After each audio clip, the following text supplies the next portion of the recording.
Good morning. Yesterday we were talking about the gluteal region, and we have almost covered the muscles, vessels which are present in the gluteal region. One slide was left. For that, I'm making a full presentation because it's a very important concept. That's the Tendelberg sign and all. What are those Tendelberg things? These are the actions related to these glutei. And the later part we were covering the hamstrings, and hamstring we talk about, these are group of muscles. Most of them, their innervation is coming from the tibial part of sciatic, but there are few exceptions, and those were innervated by the another nerve which is present in that compartment. Remember, these are branches emerging from sciatic nerve before its division. So that's why we use the term here, tibial part of sciatic and common fibular part of sciatic. So is there any ambiguity, any concern, anything which bothers you for understanding any of these muscles? Any issue related? Okay, so silence is always acceptance. So now I like to share my screen, and my screen has something for you guys. So where you are, there it is. Let me fix it a bit. Yes, we are fine now. So what are you watching?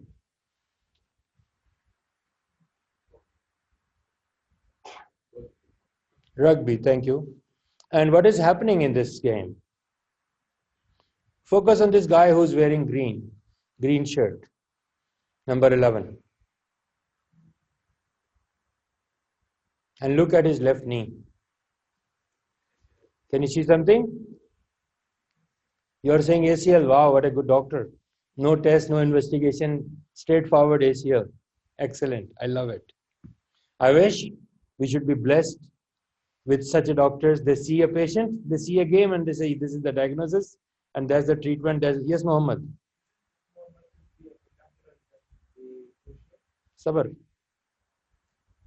People are learning. They have to learn things. So what Muhammad was talking, he was talking the deep in stuff, but let's begin the story. How you say, okay, let me take your question. What was your answer? Okay, which name the collateral ligaments.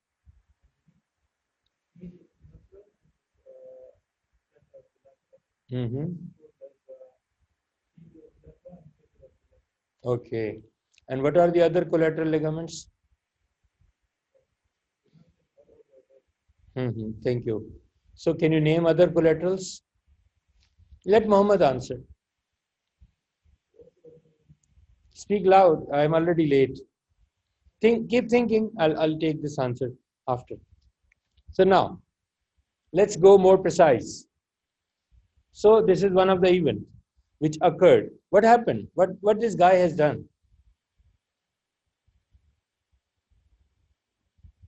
He's colliding from the outer wall to his knee from the lateral aspect. And that we'll be learning today in our discussion over knee joint. Guys, this is, I don't see anything which is not important. So, but this is one of those areas which are really health concern for those people who like to practice MSK related things. So they will be highly connected to that, one aspect. And the other fields of medicine, the knee is a thing which bothers those who are in sports. When people grow old, knees are involved. So there are so many things which are connected to knee joint. And that we will try to go over. I know this time what we have for covering this lecture is not enough and sufficient, but I'll try to cover as much. So now these are my objectives. We are looking at a knee joint from a lateral view. It's a dissected version. And we can see all the bones, muscles, ligaments who are taking part in making this knee joint. We are talking about this knee joint. Can you figure it out? What type of joint is this knee joint? It's a hinge joint. If you say simply hinge joint, will you survive for this answer? If there is a mark, one mark is there for this right answer, you think you'll be getting an answer after writing hinge? So no will joint. Still, do you think you're liable to get a 1 mark for this? No. It is a modified hinge. It's not ordinary hinge joint. I'm standing in front of you. Why my knee stay extended? What are those factors? If this is just flexion and extension, who makes me standing in front of you? What are those factors? Yes. Locking mechanism. Thank you very much. So locking. Can you anticipate locking in flexion? You open your door. How you lock it at the hinge? Do you have some mechanism? Unless you twist it. So this twisting is needed. So there we have. It's not a uniaxial, monoaxial type of joint. Yes, broadly it's hinge, but it's not a classical hinge. My elbow joint is a classical hinge joint, but my knee joint is a modified hinge, because at this joint the things are more than an ordinary hinge joint. We are getting biaxial type of movements because I'm getting flexion, extension as well as medial rotation. So rotatory movements are also there. So this factor makes it little bit different from the classical description of my joints, where we talk about a hinge and vice versa things. But this we should be label it as. So gentlemen, if this question is sitting in your exam and if you are unable to write modified hinge synovial joint, don't expect you'll get 1 out of 1. You may get 0. You may get maybe some sympathy mark, maybe 0.25. If someone is really generous at that time. Or ExamSoft has been given an option if people forgot to write, so we may accept this version. Understand? So you need to be connected right at the dot. If you fail to do so, you'll come and you'll be crying. I put right answers. Why I'm not getting A? What happened? What went wrong? I was teaching my colleagues. I was a peer tutor. I was a star. But why star is blinking? The reason is star should shine. But if it's blinking, it means there is something different. So your answers are expected dot on the point. If you're not on the target, I'm sorry, gentlemen.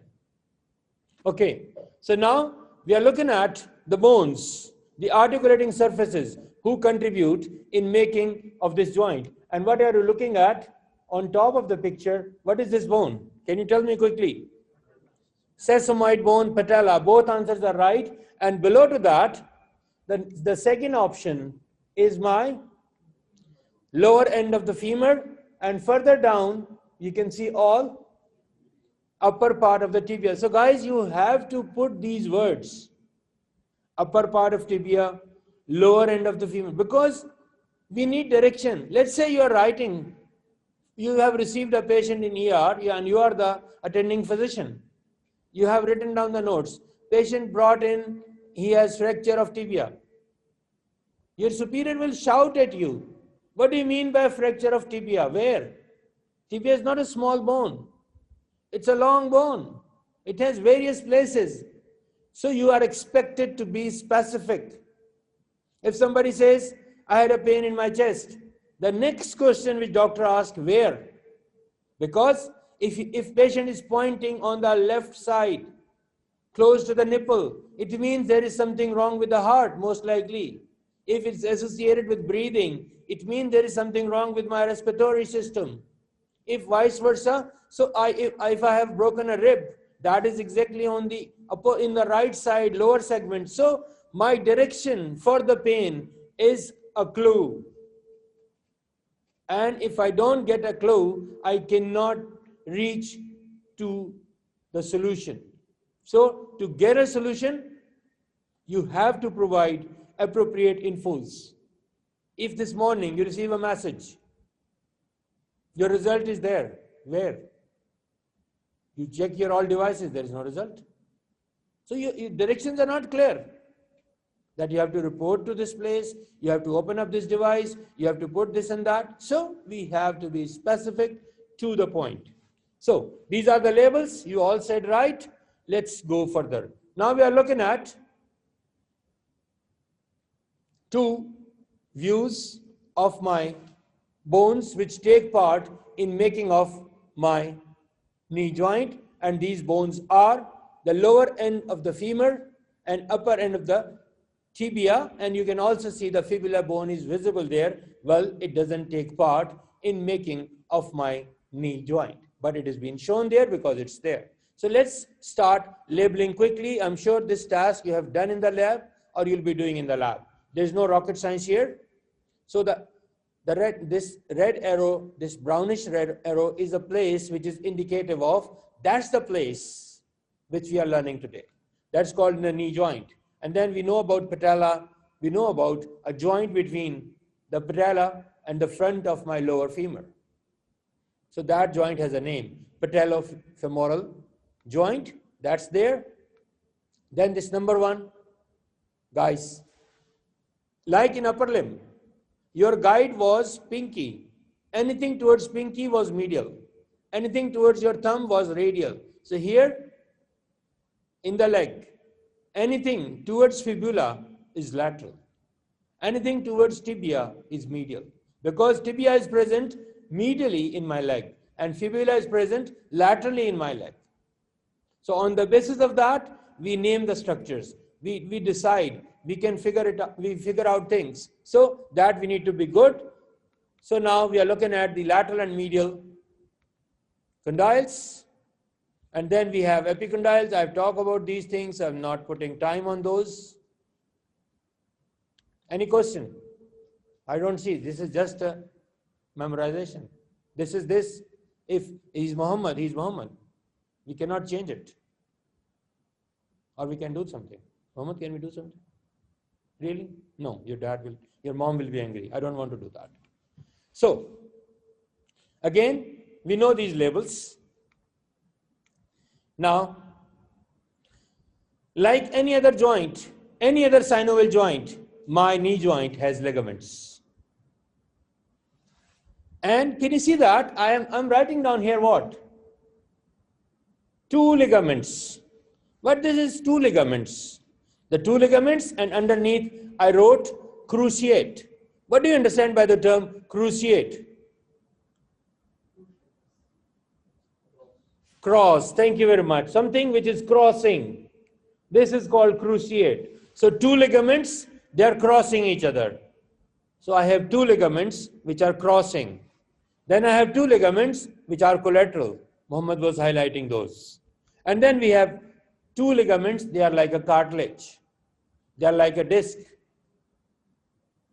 So all of them are, guys, I'm talking about main and major ligaments of my knee. We have a series of ligaments, but the primary ligaments are these: capsule, 2 collaterals, 2 menisci, and 2 cruciates. These are the prime things. After that, we have minor contribution. These have been labeled. There are so many ways of saying it, but this is first. The other ligaments, second. You are expected to be best with these and good with others. Now, I hope you can understand what is the difference between best and good. I'm not saying don't know. Good and best. So now, let's start putting up these ligaments. So this ligament, now let me tell you one more thing. These ligaments, they are present in the midline, they are present laterally, and they are present transversely. So those who are running anterior-posterior direction, they are cruciates.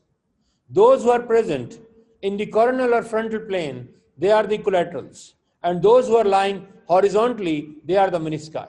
So these three type of ligaments, they are arranged in three different planes.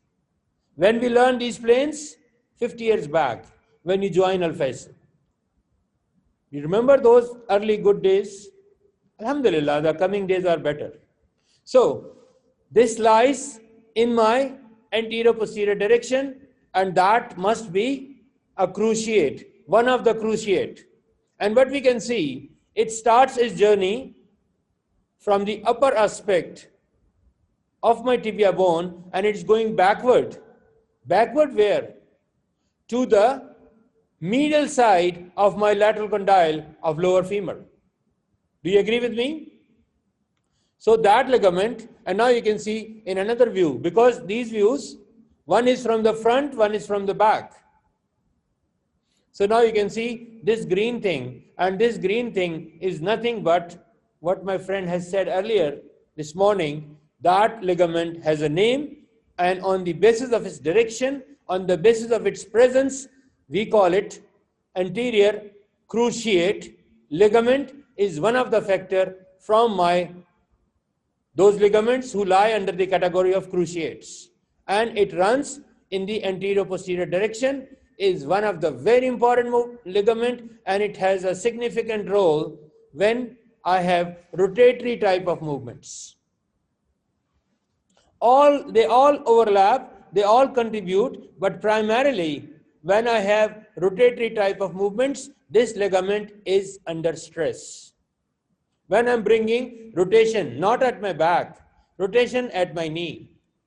So at that time, my anterior cruciate, guys in clinics, we don't call it anterior cruciate. It's famous as ACL. Even the common people knows it with the name of ACL. And if you see any basketball player, football player, rugby player, I don't think anyone is playing without having a damage to his or her ACL.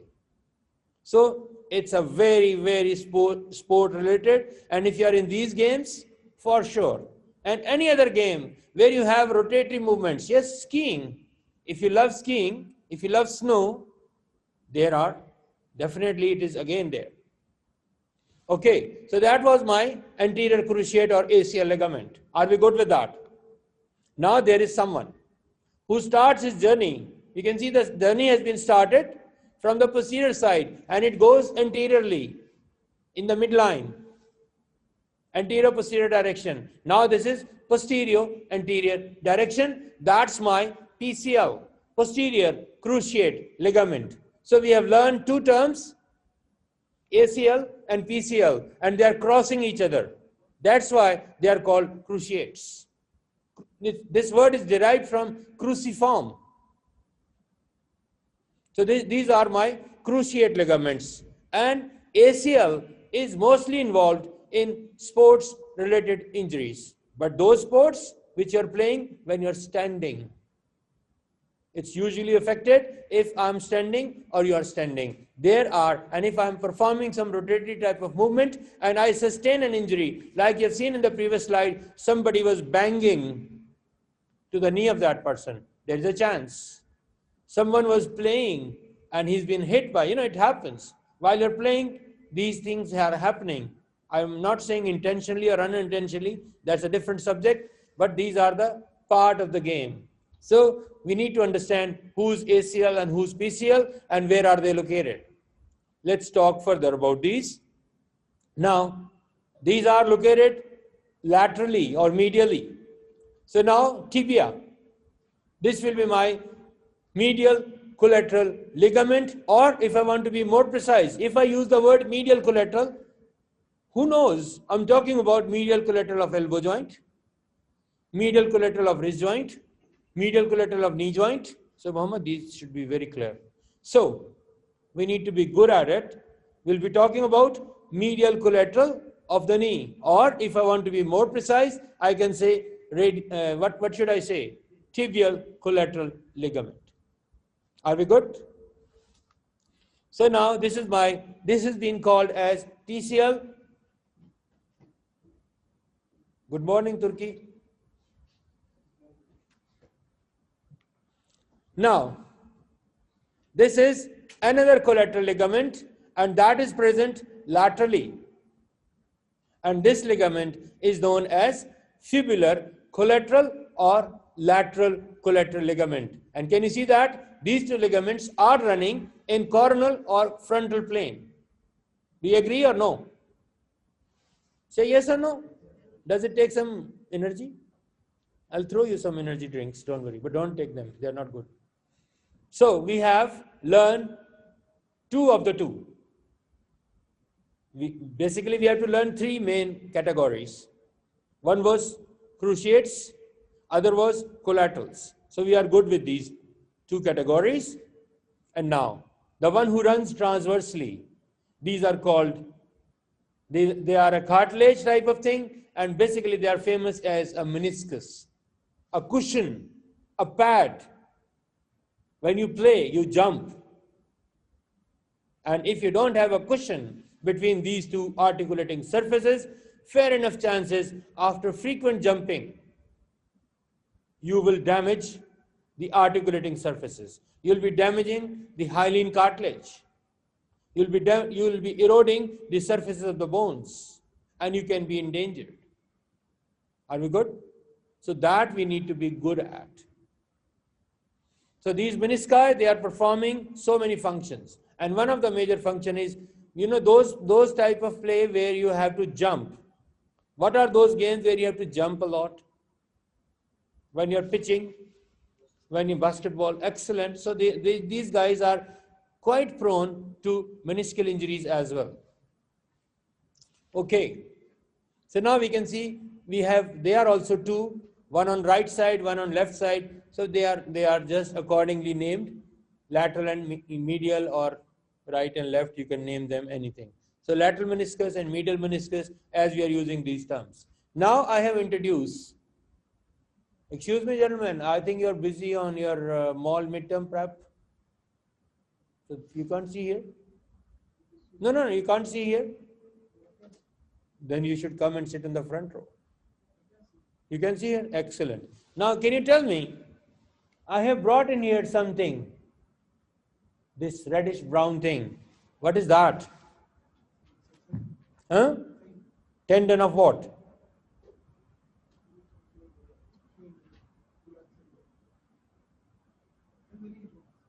Yeah, we all talk about knee joint, gentlemen. We are not talking about hip joint.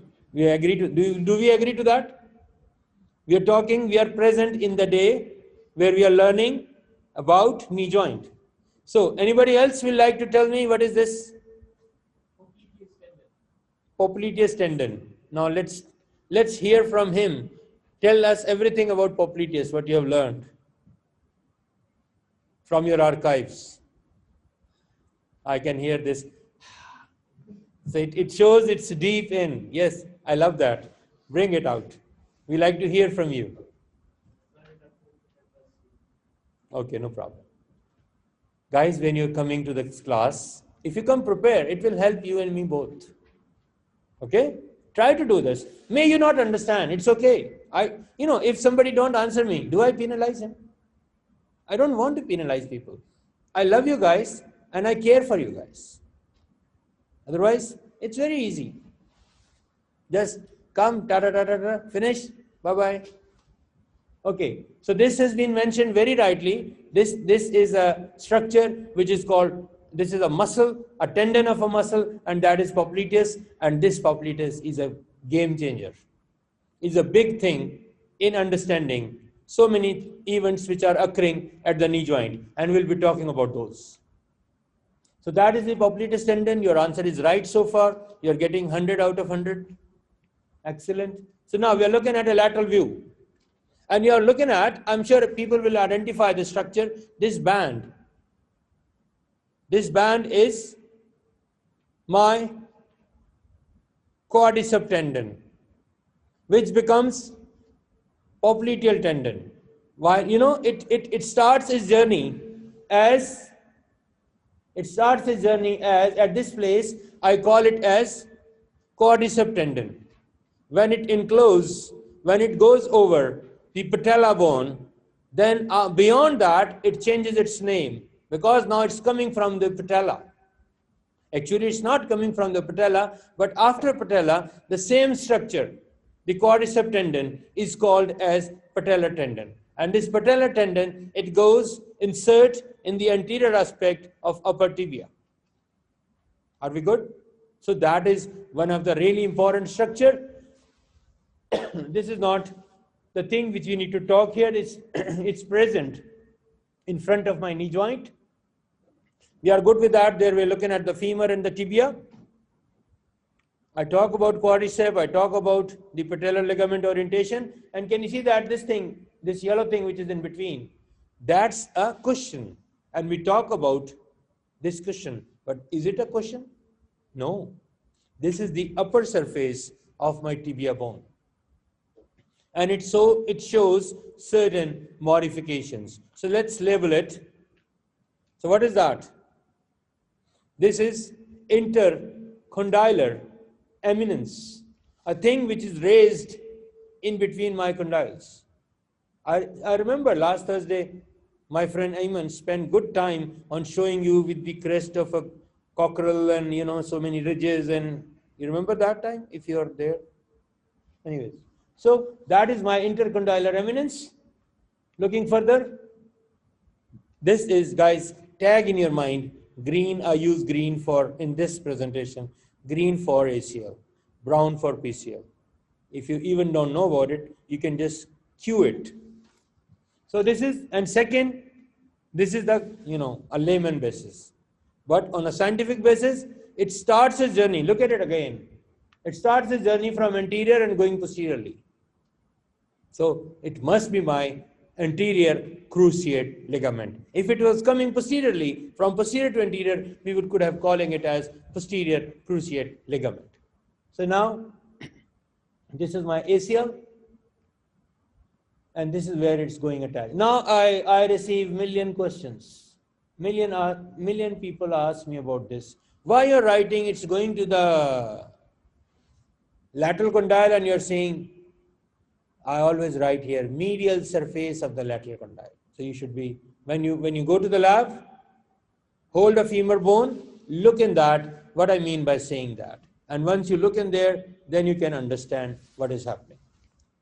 Now this is my posterior cruciate ligament. Why I'm saying posterior cruciate? It starts journey from the posterior aspect and going anteriorly.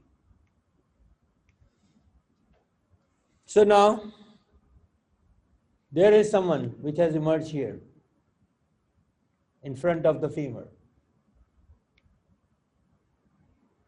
So now what are we doing? Attachment. They are attached to the tibia. These are their description. This blue is talking about their action. We spend good time in those. Now back to the same picture. Now this is the axis point. At this axis, I'm bringing flexion extension. So what is happening here? That's my joint axis, because movement is occurring how? I cannot put my knee here, but think this is my thigh, this is my leg. So this is the axis. Axis goes transversely. This red dot is representing the axis, and this is what? Posterior cruciate. Now what I'm doing? I'm bending. I'm bringing flexion at knee joint. Who are the muscles who help me to bring flexion at the knee joint? Hamstrings. Thank you very much. So hamstrings are those who help me to get flexion at the knee joint. So now flexion is occurring. Now what happens? This ligament, when I'm flexing my knee, this is under maximal stretch. So in other words, when I'm kicking a football, at that time, I get an extension. But I'm not bringing a flexion. So it is at ease. So if you are in a sitting posture, you are doing something, once you are in a sitting posture, then this ligament is at maximum stretch. Let me share with you. You are driving. God forbidden, it's a bad day. you had an accident. There are two situations. If your bladder is full, you want to pass urine and you delayed, oh no, bathroom is not good here, I'll go home and blah blah things, or I'll reach there, and your bladder is full. And if you have blunt abdominal trauma, fair enough chance you might rupture your urinary bladder. What is urinary bladder? Madhana. You might rupture urinary bladder if it is full. If you have emptied your bladder, you're driving in a relaxed way, you're not in a hurry. That's why our religion says, if you have the feeling to pass urine, even you are praying, correct me if I'm wrong, go and evacuate, finish that task first, then continue your prayers. So the one who made us, he knows. But we forget always. So when I'm driving, my bladder is full, I get a blunt abdominal trauma after an accident, there are fair enough chances of rupture of urinary bladder. Make sense? So if a ligament is at its stretch, if something is relaxed, it will not get, there are less likely chances of getting a trauma. But if it is stretched, if it is at its max, now that's the time, that's the place where it is liable to get a trauma. So we have to be careful. Watch it. I'm using these terms for a reason. Now what happens? This gentleman, I'm not showing you who's this gentleman. He was driving his car. Now, suddenly, a cat show up on the road. He has to apply his brakes. He's on Khures, his speed is 100 plus, and suddenly he has to apply the brake. He cannot see anybody behind, but a stray cat jumps over.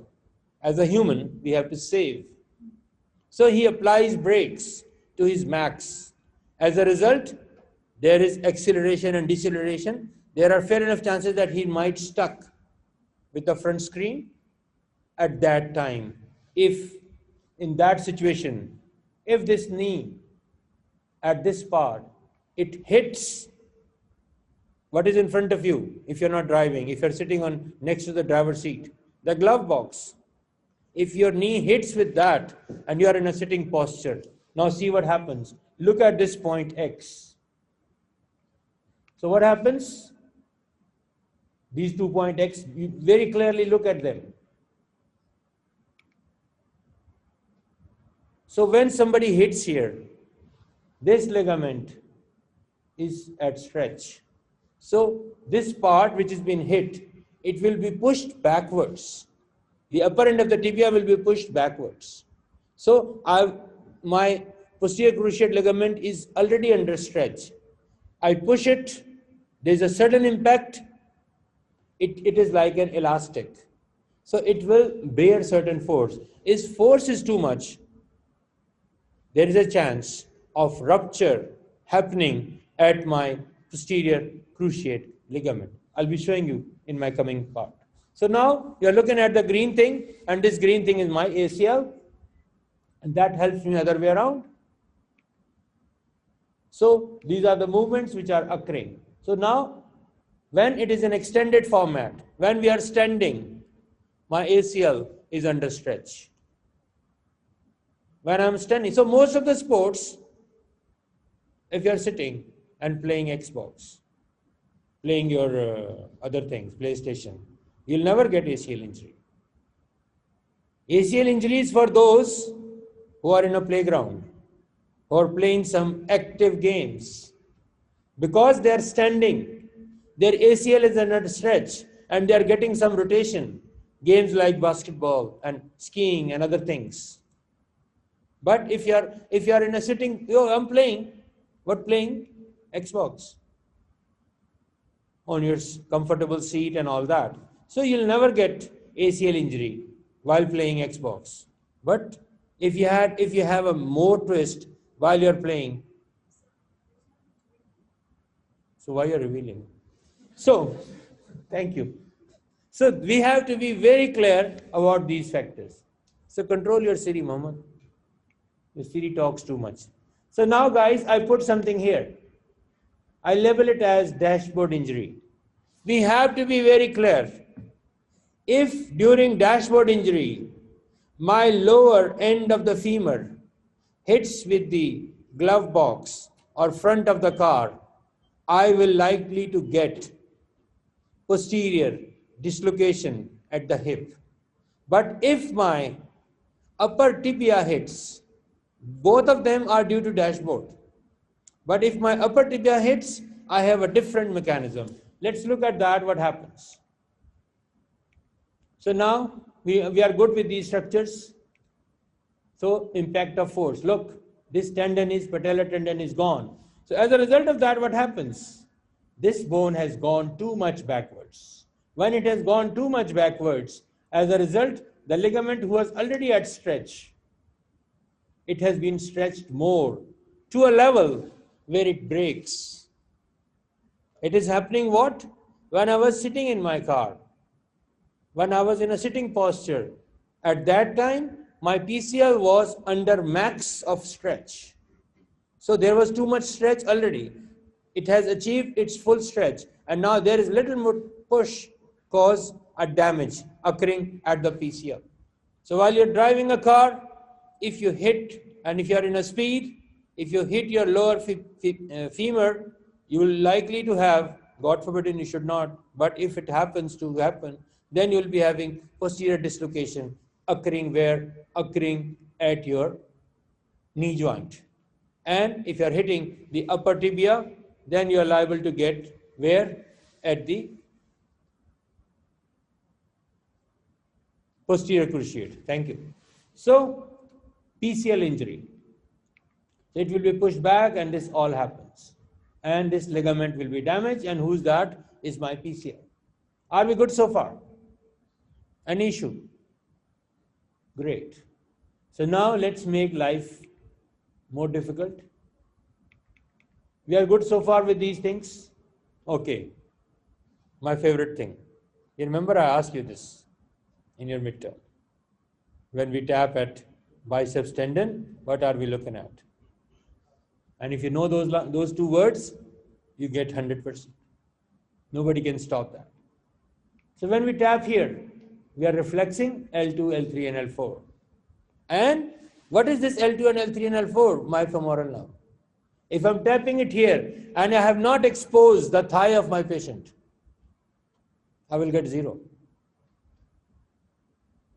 I know somebody taking his finals in an orthopedic exam during residency.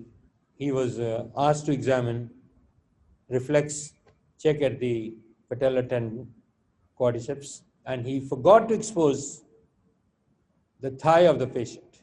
Examiner just said, "Thank you, gentlemen. See you again." They never tell you what you are getting A, B, or C. You've been receiving a letter. Either it says congrats or it says see you again. That's it. So we have to be very careful. If I'm doing a test, where should I look at? And I'm looking at what? The integrity of the segments of the spinal cord. And which segment? L2, L3 and L4. They are the components of my lumbar plexus. Okay guys, so let's talk about the collateral ligaments. This is on the tibia. We call it as tibial collateral ligament. No rocket science. And these are my menisci. Now what I'm showing you here, on the medial side, my medial collateral ligament, tibial collateral ligament has direct communication, is almost fused with my medial meniscus. It's blended with my medial meniscus. But my lateral collateral ligament, it's separate from there. Why it is separate? Because if you remember my previous slide, you were shown there's a tendon of a muscle, popliteus, and that is the divider which separates my lateral meniscus from my lateral collateral ligament, from my fibular collateral ligament. And this is important, and it has a role in various understandings which are coming up.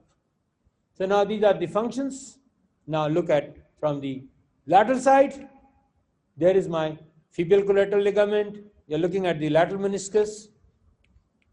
They are there, and they are not, and look at it, this guy.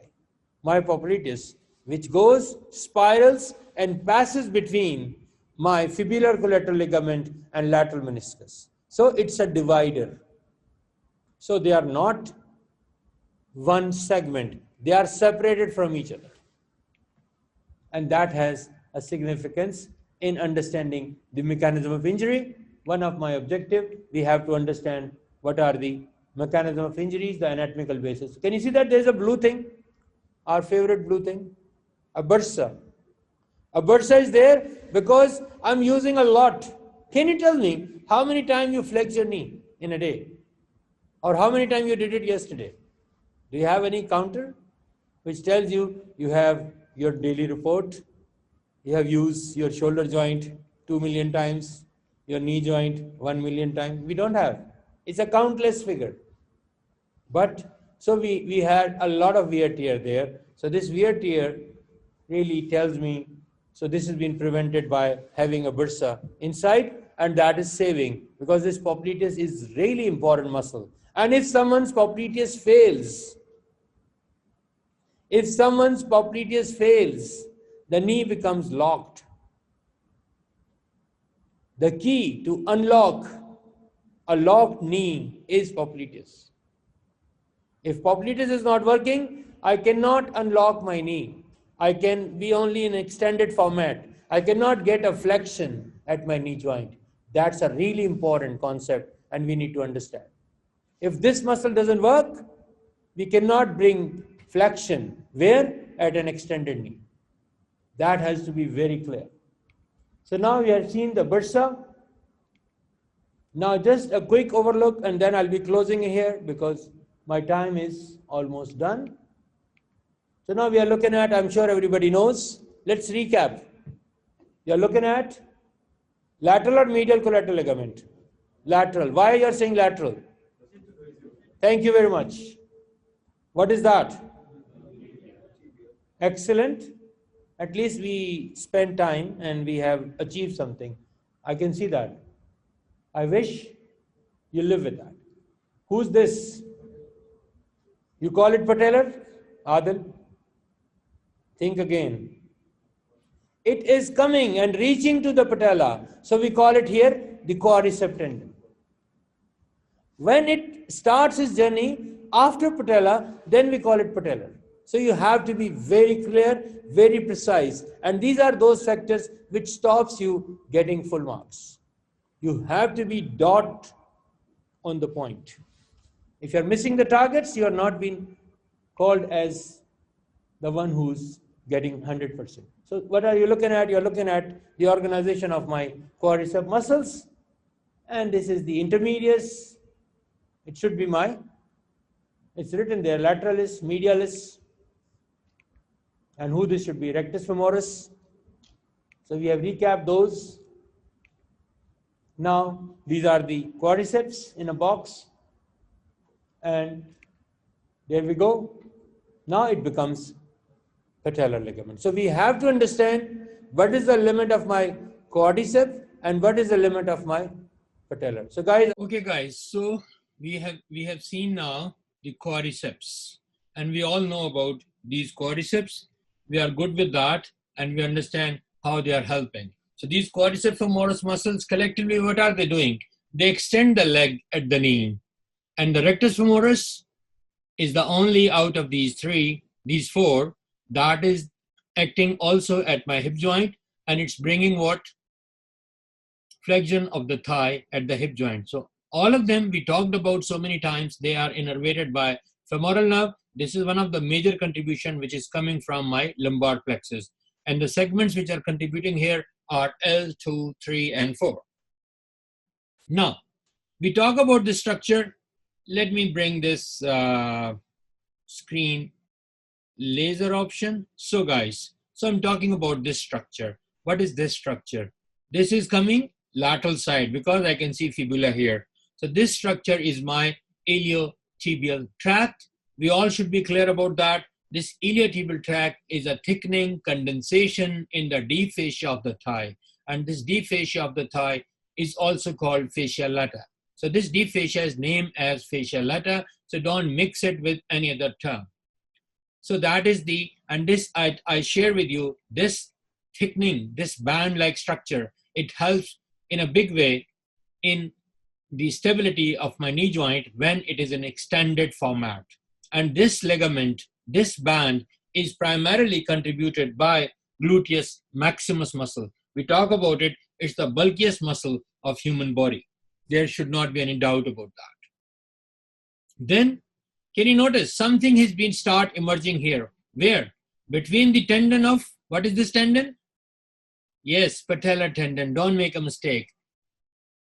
Up till patella, we call it quadricep tendon. Beyond patella, we call it patellar tendon. So can you see, between my patellar tendon and on the other side, on the lateral side, you're looking at the iliotibial tract. Can you see these obliquely going lines? So this is important factor. And what are these lines? So these lines are, this number, I have numbered it, and I call it what? Lateral patellar retinaculum. So it is an expansion. It is something, a membrane-like thing, which is covering this space, and it is present laterally close to the patella. So we call it lateral patellar retinaculum.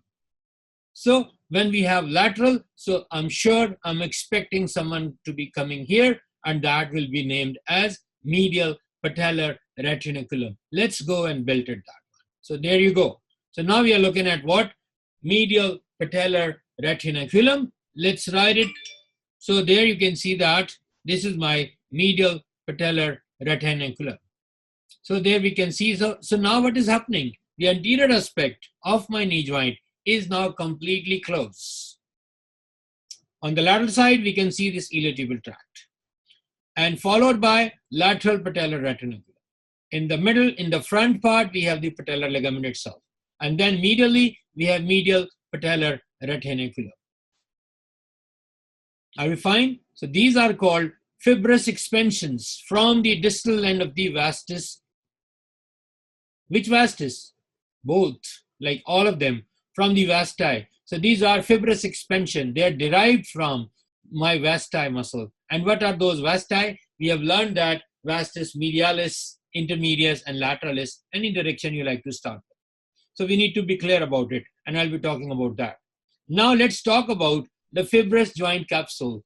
We all know that each synovial joint should be having a fibrous joint capsule. So now what is so specific here, why I'm writing here?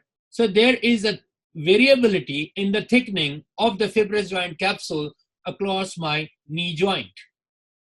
Because anteriorly, what you can see what is happening, it is replaced by these quadriceps tendon contribution, patella, patellar ligament. So all of them are coming. So primarily what are they doing? They are reinforcing my fibrous joint capsule in the front view, in the front of my knee joint. So they have been reinforcing this fibrous expansion, and that is from the surrounding muscle. We talk about from where we are getting these retinaculi, from the vasti, we talk about it, and they are filling this gap. So the fibrous capsule anteriorly is being re-strengthened by these fibrous retinaculums, and this is how this is distinguished, and it has a big role to play. We'll be talking about it in shortly. So now what is happening? The capsule is attached to where? To the margins of the patella and strengthened thereby patellar retinaculi. So we know what are these. This is my lateral retinaculi, this is my medial retinaculi. And anterolaterally, so it also receives fibrous expansion from where? From iliotibial tract. So it is a very strong structure. Our knee is a very strong, stable structure, this knee joint. And you can see that how these different contributors, how these major structures are re-strengthening, helping us to make it more and more and more stable. So there are different factors. So now we talk about that laterally, the joint capsule, it is separated from the fibular collateral ligament. We all see, where is this? There you go, fibular collateral ligament. So what I'm saying, laterally, this fibular collateral ligament is there I should be inserting a bursa. We talk about it in my earlier part. So now where you go. So you can see there is something is coming up here. Who's that? So now this is my joint capsule. And then, can you see here, this blue thing? This is my bursa. And this bursa is present, and this prevents, and it's not attached laterally. We don't have this facility medially because laterally, why we have it here? We talked before that we have a tendon of a muscle which passes from here, and on that reason we need to have this bursa. It is providing, this bursa is minimizing the friction which is occurring at this part of my joint. Are we clear about that? So now let's see further. Guys, I have put this sign here. We all know what is this for. This is really important. And what is doing? So can you see that? The similar sign has been put here and similar sign has been put here. So what is this? What I'm trying to show it to you. What is the significance? So this becomes my access point. So if I have to aspirate a fluid under any pathological condition, if my knee joint is swollen and I can see there's a fluid which has been accumulated, so I should not be inserting my needle here, here, here, here, here, here. Nowhere I should not be inserting. Reason, if I insert here, there are so many very important and delicate ligaments inside. We talk about those, cruciates, menisci. And if we can give them little injury from the tip of the needle, that's a disaster. So to minimize that, we can access this joint from here. How? I don't understand. What is that? So I'm saying what? If you approach from these two muscles, from where? Above to the patella, going laterally and medially. This is lateral, this is medial. And under what?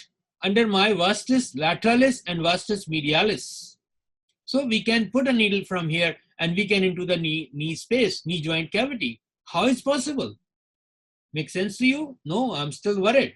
And we need to think about it. And that's important. Guys, stay connected to this point. That's a really important point. And we have to establish how by inserting a needle, we are able to aspirate the fluid which is basically been here. How we can tap it from there. Is there any communication in between? Usually we understand this fibrous joint capsule adheres with the bony landmarks. So let's see what is this catch.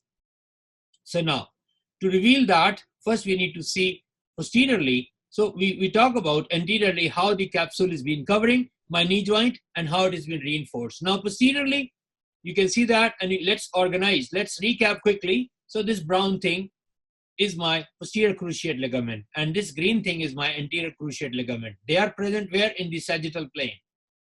And then in the transverse plane, we can see these menisci.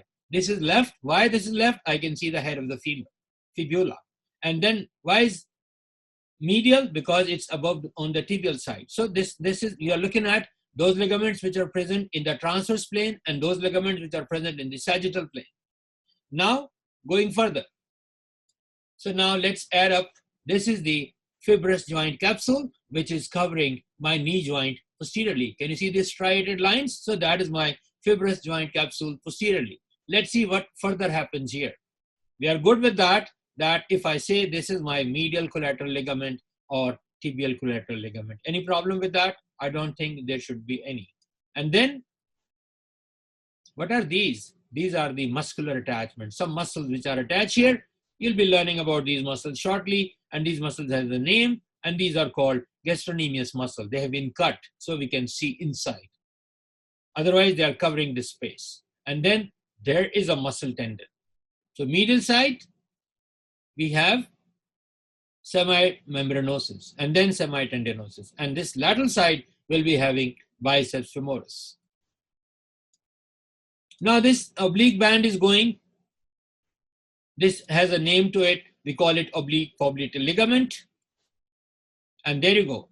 Now we can see laterally biceps femoris muscle. Can you see this muscle when it's attaching to the head of the fibula bone? It gives way. It leaves a space for my fibular collateral ligament. So it leaves a space. It's not interfering with the distal attachment of my lateral ligament or fibular collateral ligament. So that muscle should be my fibularis. This muscle should be my biceps femoris. Right? It's been cut above, so you can see, because we are not intended to see the hamstrings here. And now this muscle. We talk a lot about it this today, and that's my popliteus muscle. This is the popliteal surface of my tibia on the posterior aspect, upper end. So this muscle is attached here and it goes all the way, and you can see that it passes, it enters.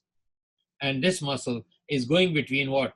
Between my fibular collateral ligament, and then you can see it's going there.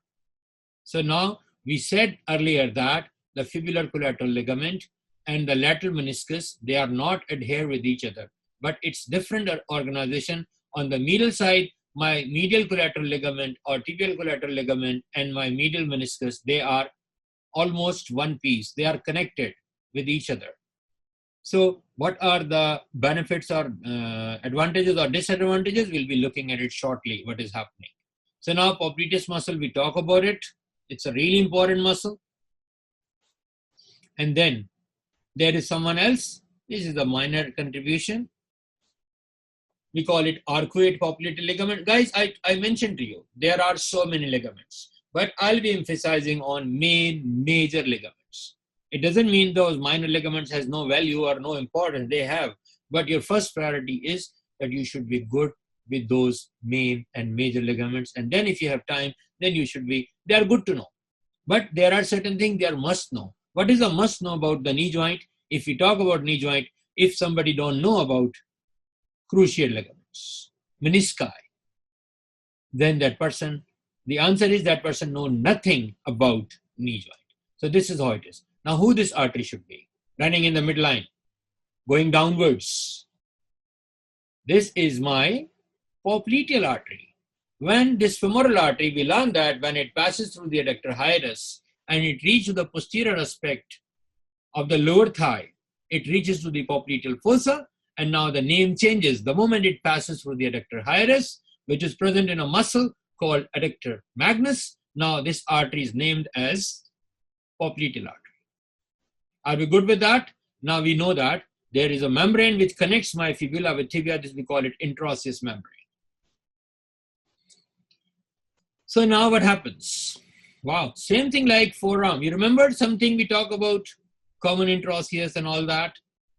So something like that, but we don't call it that. We call it anterior tibial artery. We don't call it here as interosseous. We call it anterior tibial artery. And this is my anterior tibial artery.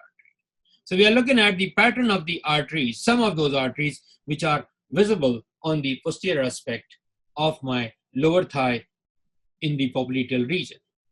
So now what happens? This is my, I call it here what? Posterior tibial artery. I don't call it here as popliteal artery because this is where I should call it popliteal artery.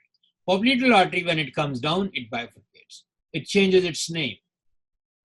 And then we have seen anterior tibial, we have seen posterior tibial. So you can figure out yourself. It passes through that, it goes in front into my leg. So it's named there as anterior tibial artery, and the main tibial artery, which is the big one, which continues back downwards, it's the main major one, and it is now at this place. Simply we can say at this place, the popliteal artery bifurcates, terminates into two of its terminal branches. One pierces, one goes through the gap which is lying above my interosseous membrane, is going in the front part, anterior part of my leg region, and this artery is named as anterior tibial artery because all is happening just in front or behind the tibia, and the one who continues downwards, that is known as posterior tibial artery. Now these are the genicular artery. The word genu is about the joint. So the arteries to that. So we have so many. There are so many, abundant. So superior lateral geniculate artery, and then we have superior medial. You can keep on adding inferior lateral, inferior medial. There is a big series, so it's in the middle. So what we call it, middle genicular artery. Who's this going? This blue thing. That's what? A vein, obviously. What is the name for that? Guys, again, before I forget, let me remove this artery from here. These arteries, they again make a pattern of anastomosis. Guys, these anastomosis are important. In upper limb, we talk about anastomosis around scapula, anastomosis around elbow. We have others, but we didn't pay much attention to them. Then we talk about arches on the hand, superficial and deep palmar arches. Now, in the lower limb, we have talked a little bit about some anastomosis, and which you have seen in the lab. There is one station which is talking about those anastomosis which are occurring in the back of the thigh. And I told you I'll be taking a separate independent lecture where I'll be dealing with the main artery. So now this is another famous part, anastomosis around the knee. Guys, there are so many, so you need to be good with the names. Only by saying these genicular branches you'll not be able to get the full marks. To get the full marks, you need to know their detail. Now let me add the vein here, and let's see how we label this vein. So this is the popliteal vein. Similarly, genicular, these are not branches. So vein gets tributaries. So they are across the same thing, so we call them genicular veins to minimize the life. And now you can see that we have who this should be, which is accompanying where, which is accompanying my anterior tibial artery. You may skip that. So you can see this anterior tibial artery. Now, along with that, I have a vein which is joining my main popliteal vein. So this is my anterior tibial vein who's joining there. So if this is anterior tibial, suggest a name for this. You can figure out yourself. And we call it posterior tibial. So now we are clear about the things? Yes, we should be. Now, who's this? A big one. This is my, can we call it here as a sciatic nerve? Let's see how it goes. This is my tibial nerve. I'm not calling it here as the sciatic nerve. So this is my tibial nerve, and look at it. It was sciatic up till this part. And then it divides. One goes laterally. One stays in the midline like median nerve. So the one which stays in the midline, we call it tibial nerve. And one which goes laterally near to head and neck of my fibula bone. That is my common fibular artery. Guys, if we show you someone who has a fracture at the neck of the fibula or near the head of the fibula, always, and there is some neurological problem is being mentioned in the vignette of the question, always think of common fibular nerve. If you don't think about that, you'll be losing. So this is my, these are, I put both terms. Older people talk about common peroneal nerve, but new people, they talk about fibular nerve. So decide you are a new person or an old person. You are from Stone Age or you are from today. Now, any issue so far? I don't see there is any rocket science here. Now let's look at the upper end of my tibia and let's see what are those changes, what are those points which we need to understand. So this is the anterior part. Obviously, if this is anterior, that should be posterior. This is medial, so that should be lateral. So here I should expect the head of my fibula bone. And this is the whole thing of my tibia. So now let's start. So this is one of my meniscus. It's on the lateral side. So just a name. We call it lateral tibial articulating facets. And on these facets, we'll be having the menisci. And this should be my medial tibial articulating facets. So now this C-shaped structure, present laterally, I call it lateral meniscus. And this one, you can see that one is bigger and one is smaller. So this big one is my medial meniscus. That we need to clear. Now you can see they are anchors, which help them to be attached on the superior surface of this bone, upper end of the tibia. Are we good with that? So we call them anterior and posterior horns of menisci. Basically, they are providing anchorage to these discs, which are present between the lower end of the femur and upper end of the tibia. And they are the one which are placed transversely. We also call them as a ligament, but they are the cartilages. They are thick discs, and one of their job is shock absorption. So now, these are the horns of my menisci. And now you can see that. This is what? Guess. Think of it. And what is that structure? I'm not revealing the answer. I want you to keep thinking. So let's reveal it. Medial side. Do you remember we talked about something? There was some structure which was present. So what was that? Medial patellar retinaculum. And it was extending where? It was emerging from those vasti's. So this was filling the gap. So anteriorly, I told you, my joint capsule is reinforced by this medial patellar retinaculum, and it blends with my joint capsule. And then this is what? In the midline. Yes, you're right. Patellar ligament. And then, who's this? Medial side. Who it should be? Think of it. Tibial collateral ligament or medial collateral ligament. Very good. And you can see that they are almost blended with each other. And then who this should be on the posterior aspect? Think about it. That's my semi-membranosus tendon. And who this should be? Guess. What is this? Oblique popliteal ligament. And who's that? A round one on the lateral side. Guess who it should be? Fibular collateral ligament. Can you see that? I have drawn it far, far away from the meniscus. So we talk about that. Because why it's been drawn far, far away? Because here we have some bursa present. And there is, inside the capsule, I have the tendon of my popliteus muscle. That's the popliteus tendon.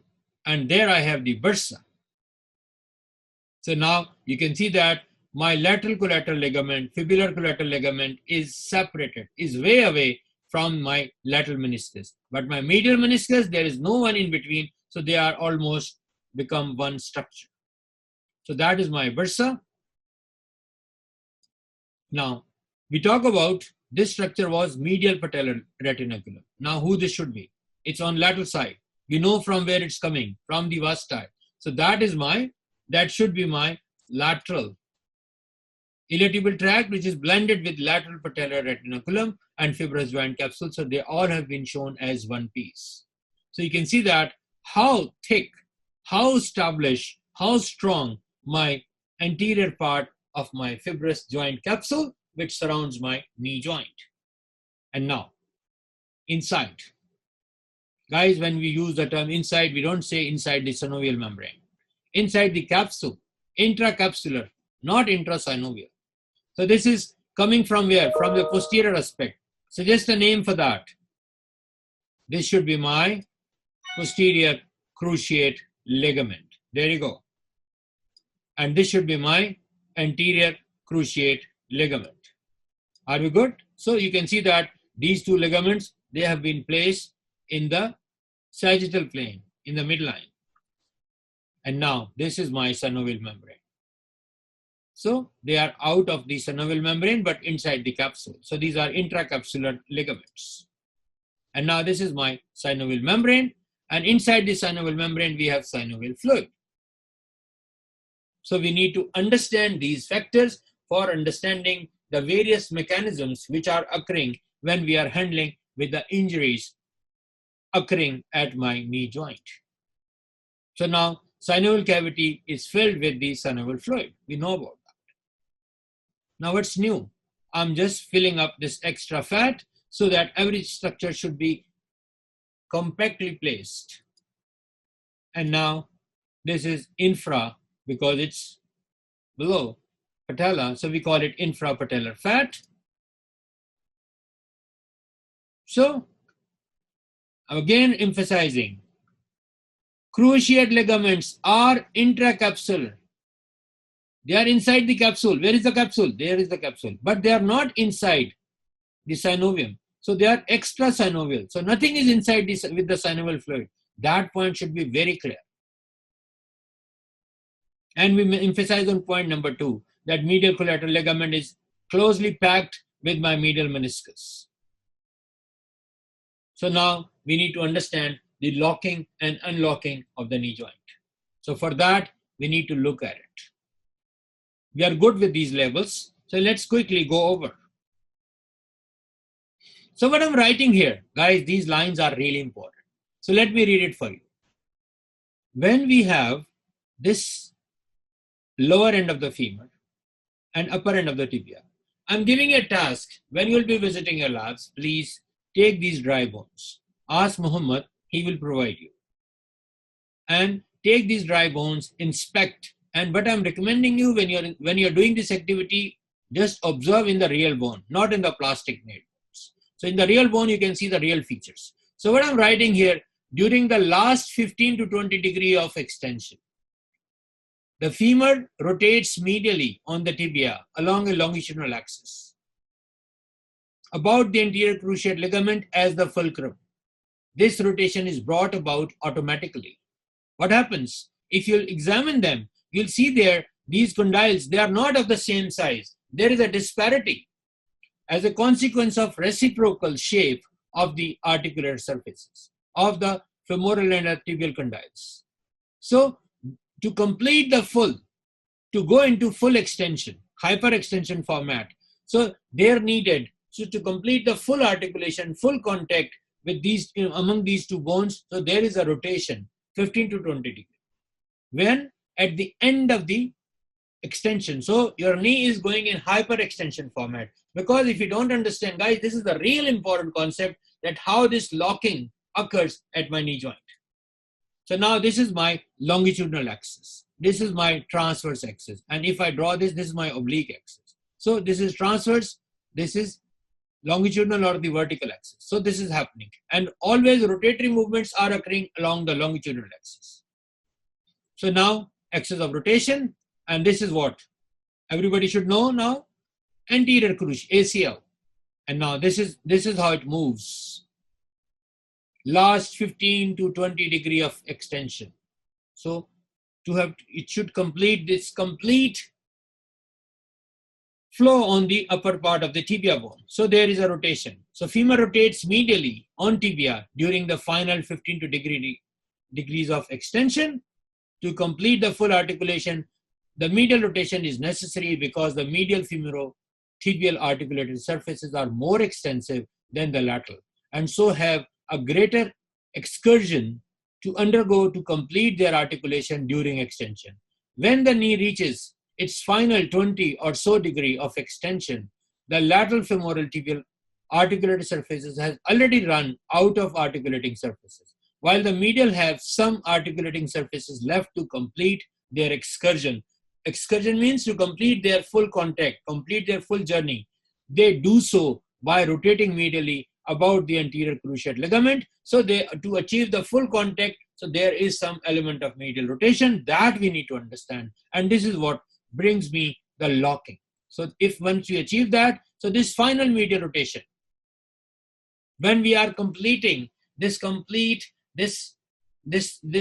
should be completing its cycle. So this final medial rotation maximally tightens and spirals the ligament of the knee joint, and the joint is said to have screwed home. So joint is locked. So locking of the knee converts the lower limb into a rigid column that is effective for energy, efficient support, and weight bearing. So now we are ready to lift, to do something, and we are strong at our knee. It's not happening. If I didn't lock my knee, I cannot withstand the weight, pressure. I cannot lift up things. So the knee is maintained in extension when standing because the body line of center of gravity passes just anterior to the joint. So this is really important, guys. This concept, locking mechanism of the knee joint, this is a very complex subject.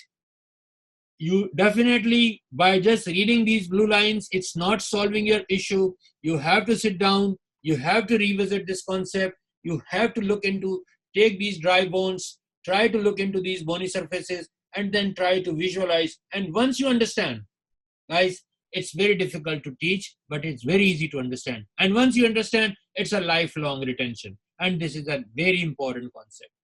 We use one very important concept in our previous session, and there I was talking about why there was limb shortening and why there were lateral rotation.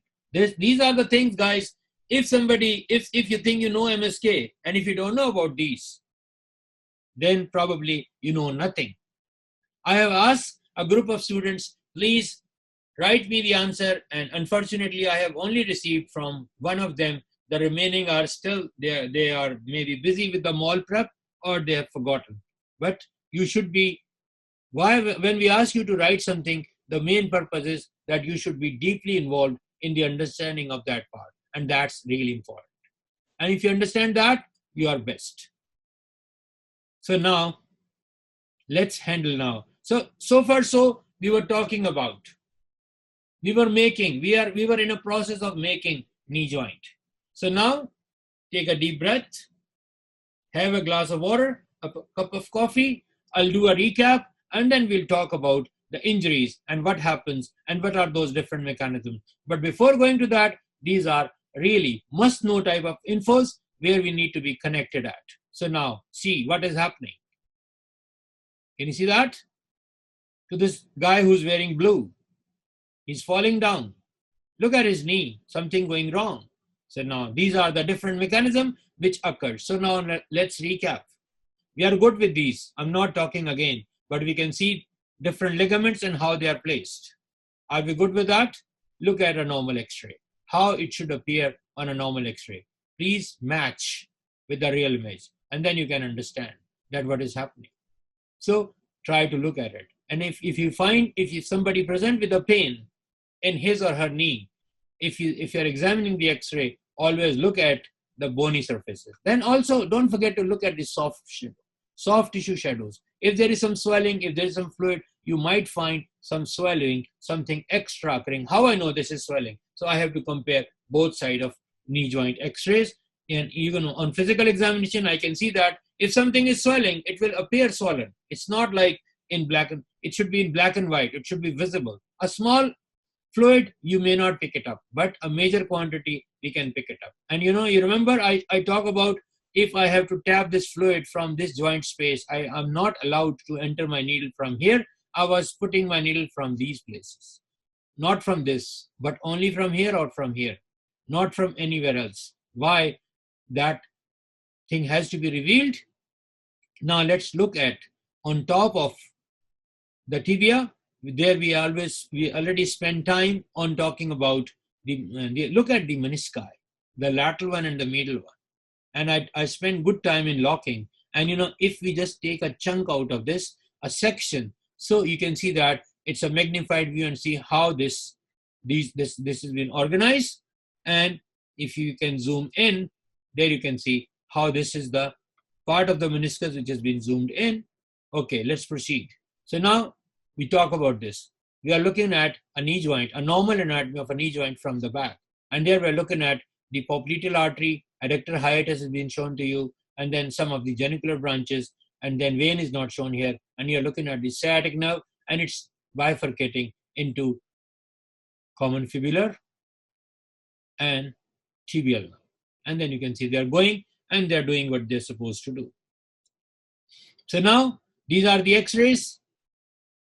AP, you must have seen this word, AP, anterior posterior view. And this lateral is lateral view. I think I have shown you an image. And you can understand. So these are the normal X-rays. There's no problem in that.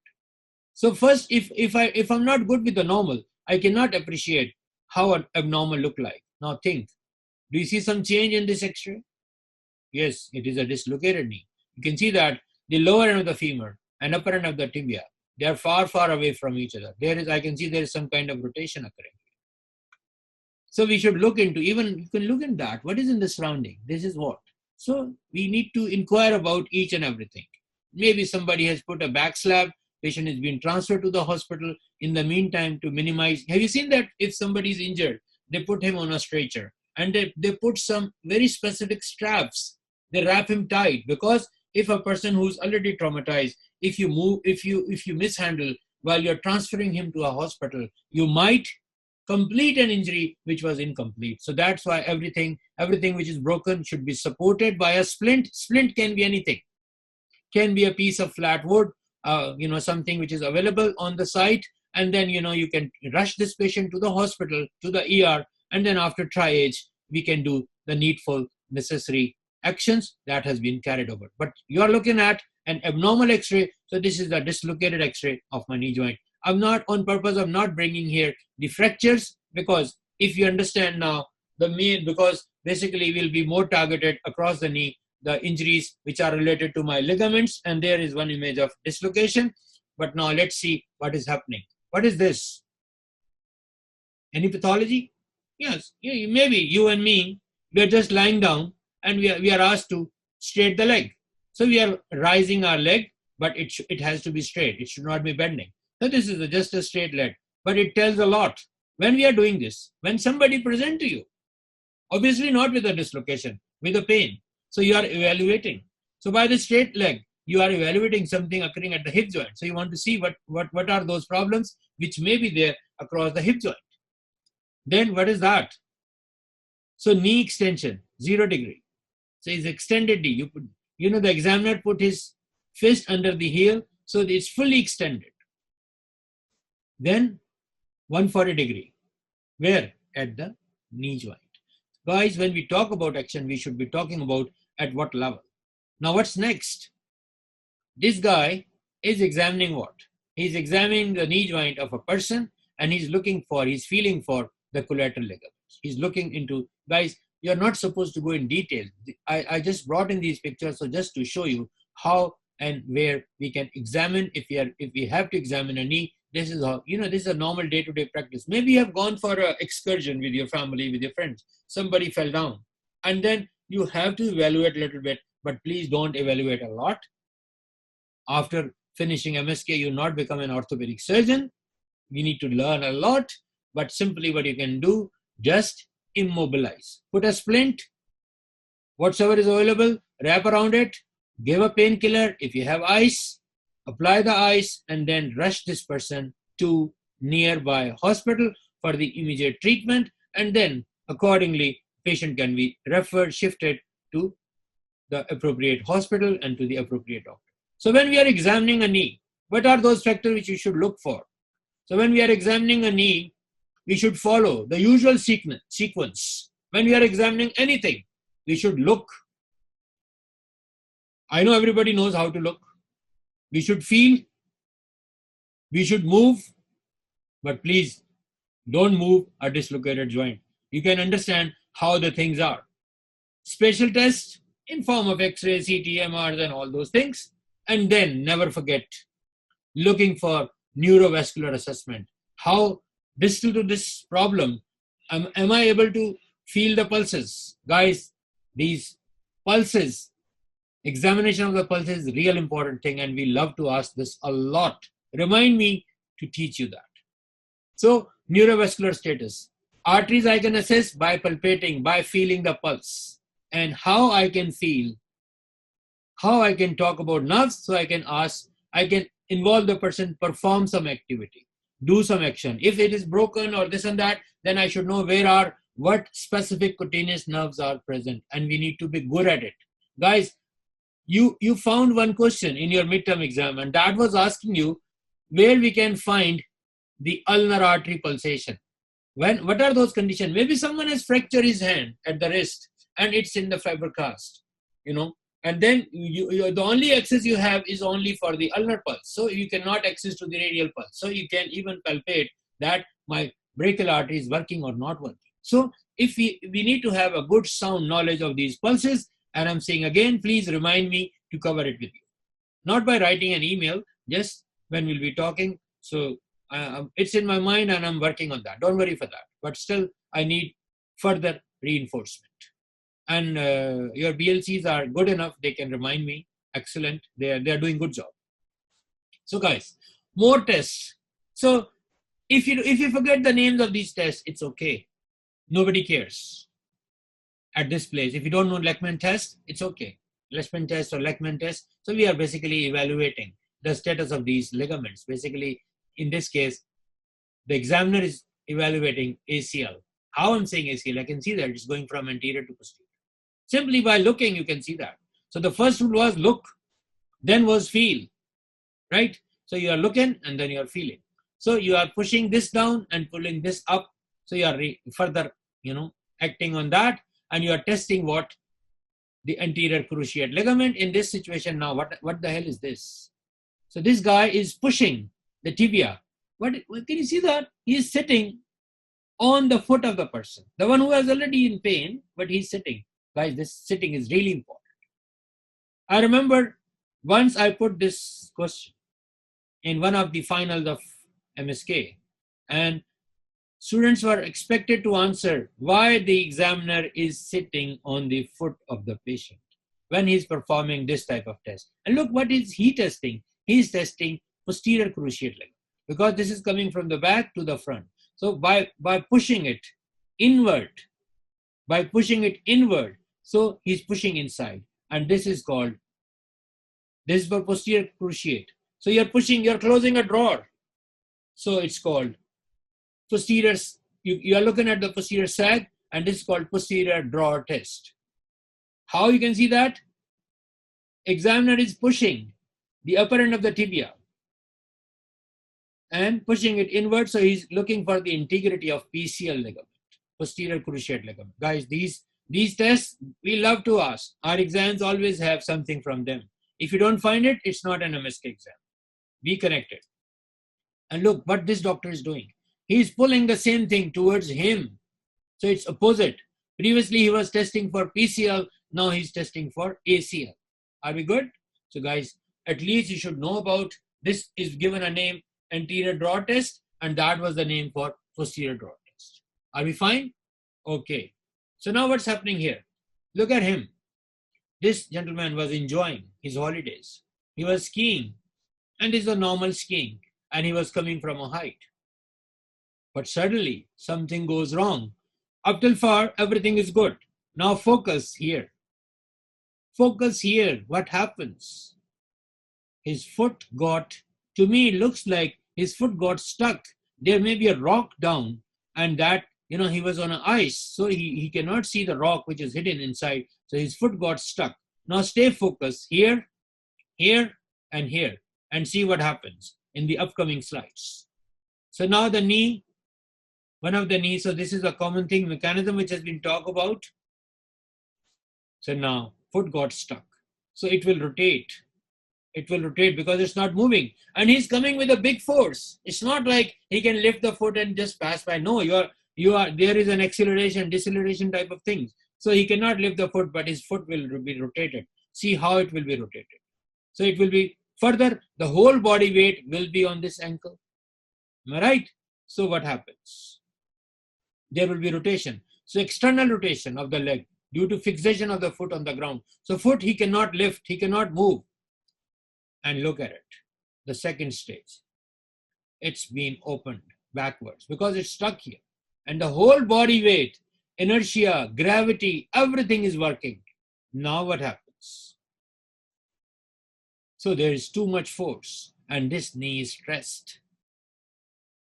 Right? A lot of their ankle is also under problem. So there is gravitational forces which are pushing.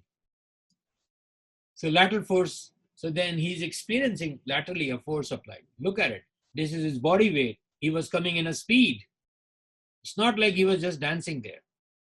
So forward movement, and then it causes more rotation. Rotation occurring where? Here. So now, injury, where? Medial side of his knee, because there is rotation. I told you, when we have rotational injuries, who will be affected? My ACL and PCL will not be affected because he's not sitting, he's standing. So my ACL is at risk, injury to the medial aspect of the thigh. So let's see what happens if that type of injury is occurring. Look at him. Think how much is the speed. And if he got stuck, do you think can he stop? No, never. He was flying. I'm sure everybody is enjoying, but let's come back. So this is his joint. And now let's try to build up all that inside. So what happens? These are what I've said to you. This is the lateral side because I see this popliteus ligament is popliteus tendon is being shown there. Lateral forces, if I connect it to the previous image. So body, force, what happened? Force abduction. So stretch is coming on the medial side. What is this ligament? Yes, you are right. Tibial collateral ligament or medial collateral ligament. That is at maximal stretch. So now it tears. This ligament tears. Story doesn't end here because they are together. So injury here, if I have injury on the lateral ligament, it will stay with lateral ligament. But now because they are not connected, so they are sharing, they are connected to each other almost. So now if that is damaged, what do you think? My meniscus will also be in big trouble. So look at it. Meniscus will also gone. Is it only ending here? No. It's a sports injury. My anterior cruciate. my biggest concern, rotation. We talk about what happens in rotation. As a result of that, a combination occurs. So this guy who was skiing, foot got stuck and there was a rotational injury. He has ruptured medial collateral ligament, tibial collateral ligament, rupture in meniscus. Which meniscus? Medial meniscus. And a rupture in ACL. So 1, 2, 3. All of them are gone. Now, let's work on that. Let's look. Now, this person, he was a very active a person who was in his field. Now he is there in your clinic and you are the person who's treating him. His question is, doctor, I was preparing for my national championship and I was expecting that I could have been able to get the gold this time. So now tell me how long I will be away from my practice. Can I be able to participate in this? So now you are the one to answer him.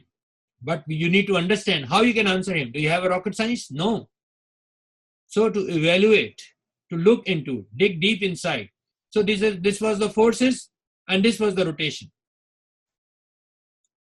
So this was injury in the medial collateral ligament. So the doctor is reviewing the whole process, what happens, the mechanism of injury. And you can see that there's a tear which comes in the medial meniscus and then ACL injury. So everything is being damaged.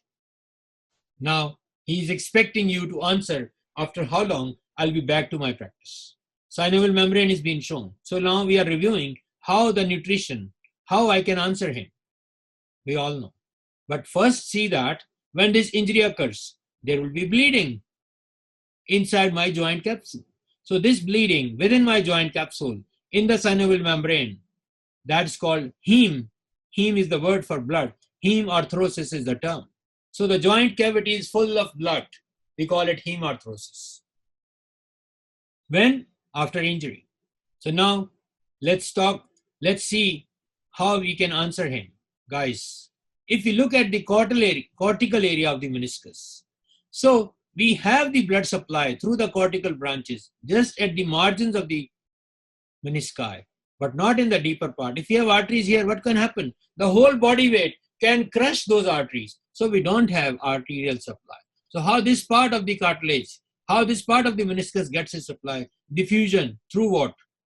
Through the synovial fluid. So this is how this person is getting the nutrition. So now the cortical arteries you can see supplying here, the capsular vessels, they are supplying in this area, but the inner segment, this is the only getting the nutrition from the synovial fluid. And if injury in the central part, the healing is very low, maybe 6 months plus minus. And if in the cortical zone, yeah, you can say that, yes, after a little bit, but it's not even in a week, it's long duration. So, and everything requires time. So this part of my meniscus getting its nutrition through the synovial fluid, through the process of diffusion. And this, the collar part, the cortical part, the marginal part is getting its nutrition, getting its supply. So if injury is in this outer zone, the recovery is fast, the recovery is early. But in this part, it takes ages and may sometime we have to do some operative procedures and we have to do some operative work to help them out. So this is the synovial fluid which is supplying the central zone. Now, coming back, I hope that concept is clear to you all. So we can depict once we know, and how we know. X-ray will not show me this. So I need to have an MR. That will tell me. MR is good for soft tissue images, for ligaments. Now let's come back. We were talking about, we are good with that.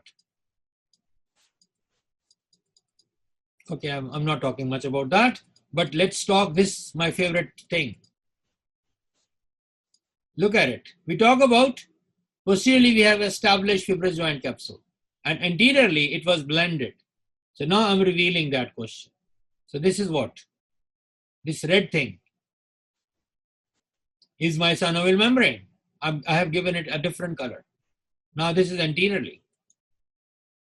Infrapatellar fat, we talk about it. Menisci, we talk about it. What happened? Look at it.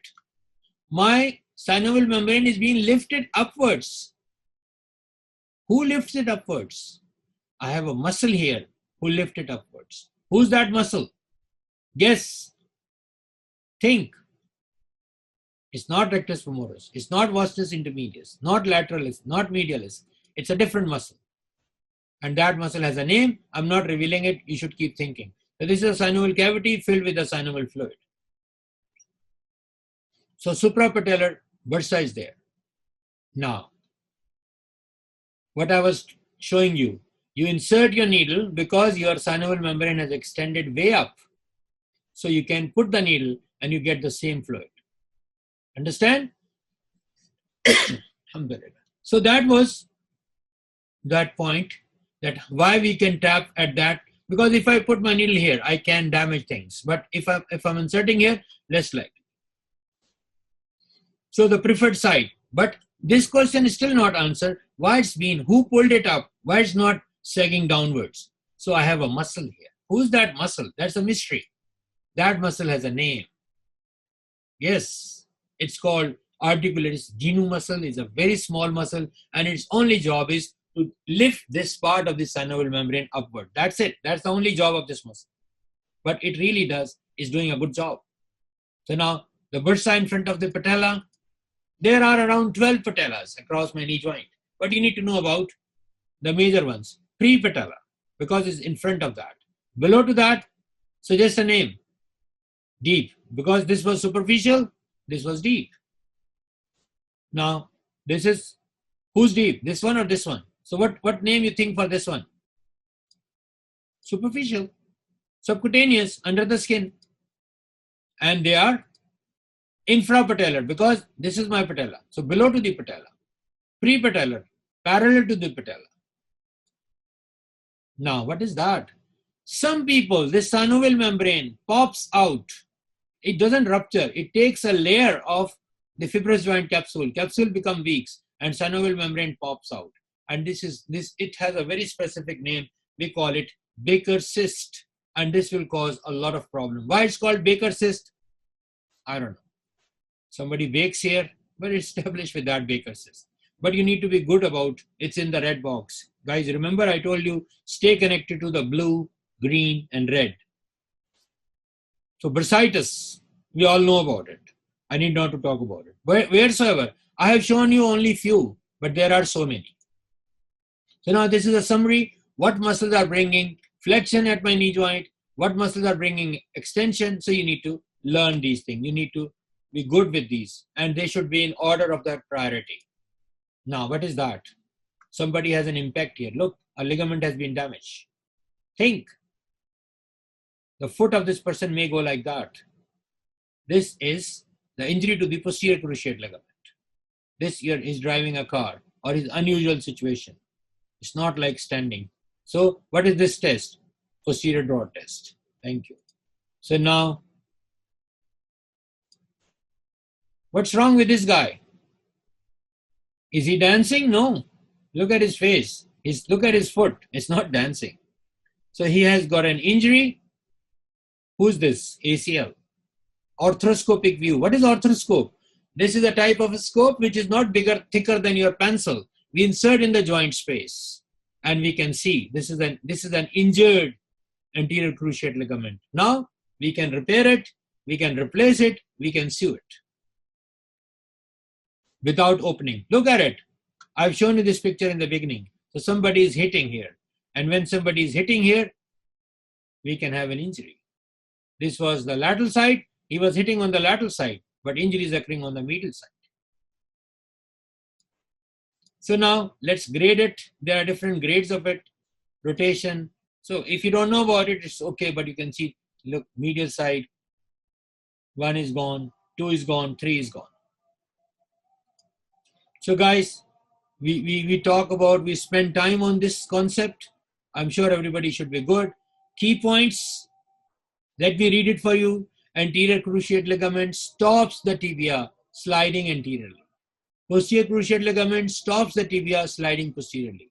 Medial collateral ligaments prevents valgus instability. The lateral collateral ligaments prevents varus. So valgus and varus, they are bendings.